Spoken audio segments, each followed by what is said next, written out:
Hello, it's Carly Pearce. Carly, good morning. Female Hi. Vocalist of the Year, Carly Pearce. Good morning. How you doing? Sure doesn't sound like a vocalist today. I got a little sick after the CMT Awards, but we're making it. Like sinuses? What are we talking about? Yeah, no COVID, nothing, good, nothing good. serious. But just kind of feeling like, I sound like Carl Pearce. Your alter ego, Carl. Yeah. Carl Pearce. I saw something that I think was awesome, and I would love to do this because Annalise and I were talking about it. I want to put on a pet talent show, and it's looking like your little dog could potentially be entered in this because did you teach your dog how to tiptoe like that? Or, I mean, is that like how in the world does that, how'd you pull that off, man? That's amazing. I don't really know. I think I get bored sometimes with her, and so she was kind of walking slow, and I thought, I wonder if I can get her to tiptoe. And so I just over and over kind of tricked her with her toy and would tell her, slow down, and then she freaking started tiptoeing. You got to see the video. It's on her Instagram, but I mean, the dog, it's like legit, like, shh, don't make it move. I mean, and the dog's like, ooh, one at a time, like, all right. So, but it's great. And again, we were talking. You remember David Letterman had the stupid pet tricks that he used to do back in the day? Yeah. We got to do something like that, man. And we can enter your dog. I'm looking for one of those cats that can use the toilet also. I mean, that's pretty impressive. Yes, like all these things that you didn't even know were awesome. Yeah. Is that the only thing that little dog knows how to do? Or you got like a book of different tricks that, you guys can do together? You know what's hilarious is she doesn't even know how to sit. That's what a horrible dog mom is. Can't sit, man, but she can tiptoe. She can tiptoe. Does she get to come with you on tour, like on the bus and stuff, to hang out? She gets a little scared. We have 12 people on our bus, and she's kind of anxious, and so she doesn't do great on the bus. So my parents keep her with her brother, Johnny. Johnny has been on the bus, and he does great. But they're both actually sitting here shoving toys in my face right now. Well, I remember, Carly, last time we were talking to you, you said that I think your pup was with you on the red carpet. Yeah, you guys had last year. You had a nice little talk with it, like, all right, listen, it's go time. Take it easy, relax. We got this. And I don't think she had any accidents, right? Wasn't it a success? I had thousands of dollars worth of loaned jewelry laying on my bus, and she jumped up and peed all over that. Oh, wonderful. Of course, wow. Of course. Great. But I looked at said, June, don't you embarrass me on the carpet. And she strutted and even smiled. I was so proud. Very cute dog, I got to tell you. One of the best cutest. pet in country music right now. I'm just going to say it. Yeah. She's precious. That's like a People magazine story right there. The pets of country music. We can put June on there. There's so many that we can. I think Luke Bryan's wife has that kangaroo that he bought her some years back. That would be another one that we can add to the list. Absolutely. Everybody's got some. I feel like there are a lot of good pets in country. Yeah, absolutely. Again, we're talking with Female Vocalist of the Year, Carly Pearce. I want to tell you, man, I was disappointed. I love Never Want to Be That Girl. Annalise will vouch for me. I sing it every time it comes on. Oh, he belts it. And I personally thought it was way better than If I Didn't Love You. Carrie Underwood's great. Jason Aldean, yeah. But I think you guys had much more steam and momentum going into this. I really thought that you had it in the bag, man. Oh, that's so nice. I'll take our ACMs for it, and hopefully maybe at the CMAs we'll get lucky.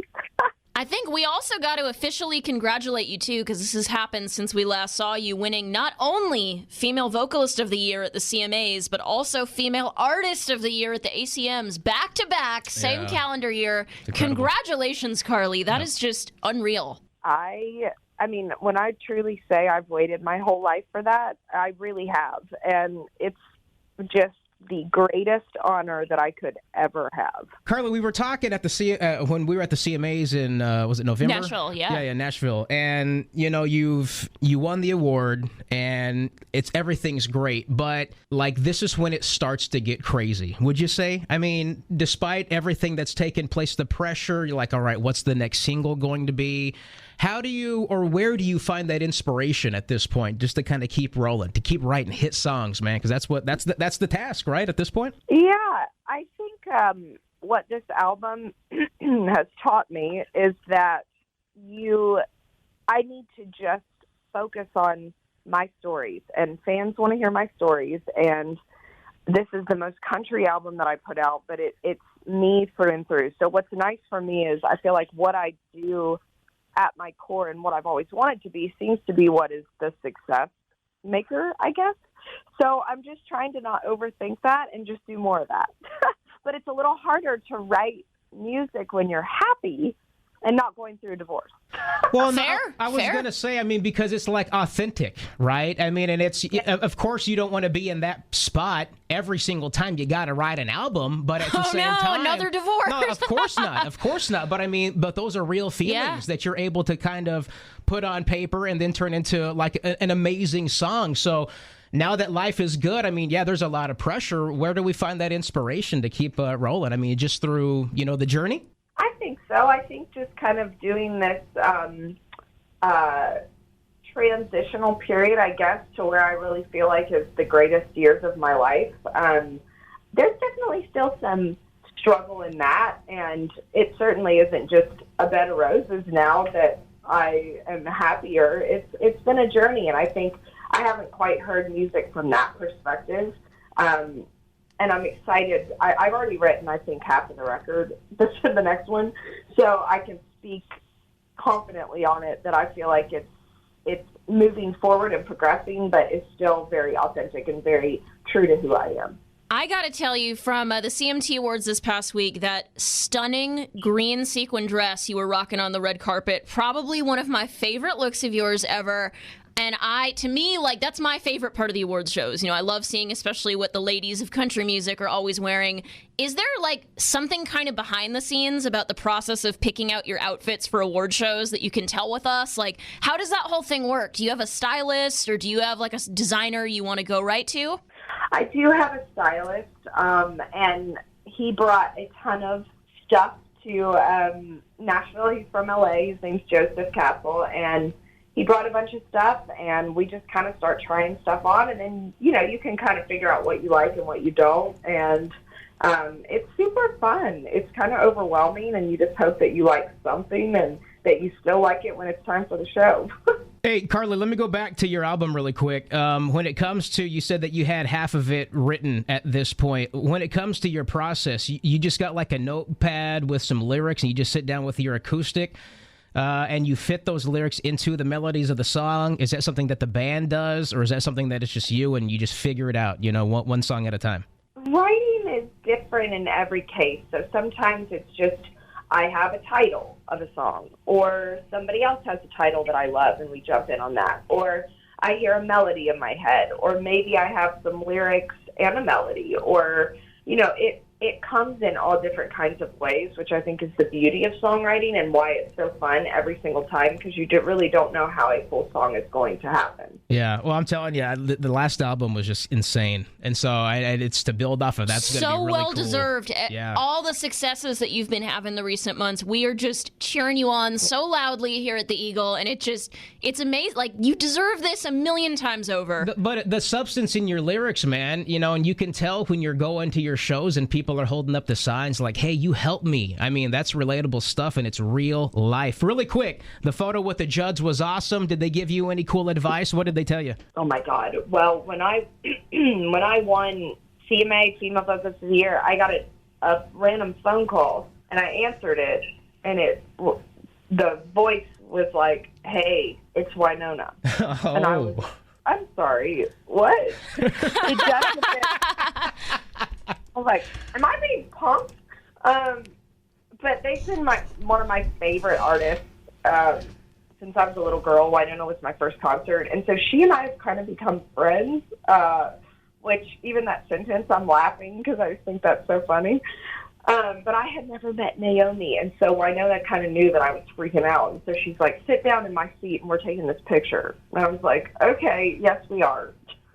Awesome. Now, they're so talented, the Judds, all three of them. Living legends. I know. Listen, I mean, you're doing it. Keep it up. I mean, you're killing. I can't wait to hear what comes next, especially off of that last album. Yeah, and I see, too, you're touring in Europe later this year, right? I am. We are so excited. We have had to change venues to make them bigger in quite a few different markets. So I'm just so happy that those fans really want me to come over. I saw that, and I thought that was cool, and I'm always interested to see what's the reaction. How are and of course online, but I mean, are there stations in Europe that play American country music? Good question.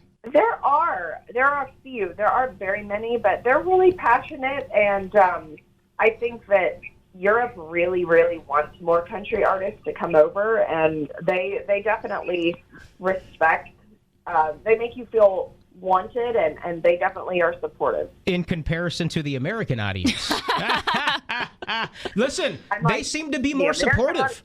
I'm telling you. Well, I think they really, really, what I love about the European artists, or the European fans, is that they really, really buy into artists' albums, and I do feel like fans in the U.S. have really latched onto this album in particular, but it's not always that case. Sure. And so they go deeper than just the songs on the radio, which is fun for us when we go over there and they're, singing along to every song. Yeah, they know the deep cuts, too. Yeah, they know what it's about. Funny stuff. Again, talking with Carly Pearce. Really quick, I got to tell you this. The last station, I moved to Virginia from Texas. I was working radio in Texas. And we had like a normal listener that would even call and comment on topics. This dude was living in France. Okay, he was the biggest country music fan you'll ever meet in your entire life. He would come to America like twice a year, and he would go down Route 66, and he would stop at the radio station. Nice. Big old cowboy hat on, could barely speak English. Biggest country music fan you'd ever meet in your entire life. Maybe he'll be at your show. Wow.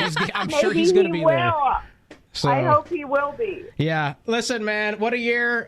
Can't wait for you to roll back through Hampton Roads and play a show for us. Just success moving forward, Carly. You deserve it. We appreciate you giving us some time today. Thank you so much. Thank y'all. You're an angel. Have a good one. Bye, Carly. You too. Bye.